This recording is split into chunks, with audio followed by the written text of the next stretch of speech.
जिले के पोटका प्रखंड कार्यालय में रोजाना 34 पंचायत के लोग विभिन्न काम को लेकर आते हैं, लेकिन इस कार्यालय में साफ सफाई का कोई व्यापक इंतजाम नहीं होने से लोगों को काफी परेशानी होती है।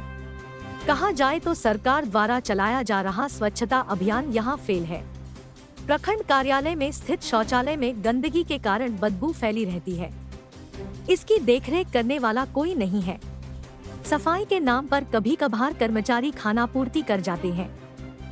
पूर्व जिला परिषद सदस्य करुणामय मंडल और भाजपा नेता हलधर दास ने कहा कि जहां सरकार के द्वारा स्वच्छता अभियान चलाया जा रहा है, वहीं यहां स्वच्छता की पोल खुल रही है। पदाधिकारी और कर्मचारी भी इस ओर ध्यान नहीं देते।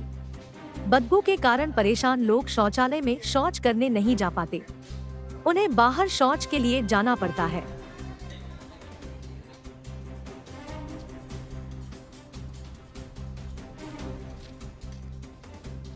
कार्यालय है और ये अंचल कार्यालय का जो शौचालय है, इसको देख के ऐसा एहसास हो रहा है कि जो स्वच्छ भारत अभियान, यहाँ पटका का जो शौचालय है, ब्लॉक का जो शौचालय है, अंचल का जो शौचालय है, यहाँ के दम तोड़ दिया।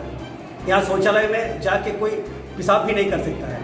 पेशाब का जो मतलब ये है, उसमें जाकर पैखाना है, इतना मतलब पूरा कचरा भरा हुआ है ना, पूरा बदबू आ रहा है, वहाँ कोई घुस भी नहीं सकता है। यहाँ लेडीज़ का भी है, यहाँ CDPO कार्यालय है, यहाँ CDPO का वहाँ सेविका सहायिका लोग आते हैं।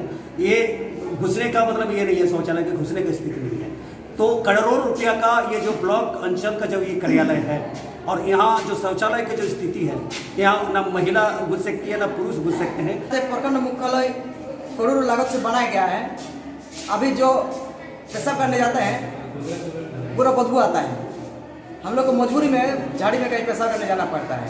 ये स्वच्छ भारत अभियान का जो एक पदाधिकारी लोग मतलब गोला घोट दिया है, इसका निगरानी करना चाहिए और सरकार को भी ये करना चाहिए कि कोई एक फंड देना चाहिए कि स्वच्छ भारत अभियान कैसे चलाया जाए, साफ सुथरा कैसे रखे। महिला लोग को भी झाड़ी जलाना पड़ता है पेशाब करने के लिए। यहाँ लेटरिन किया हुआ है, बदबू आता है। हाँ, गेट में खड़ा होना मुश्किल है, अंदर कैसे जाकर पेशाब करें।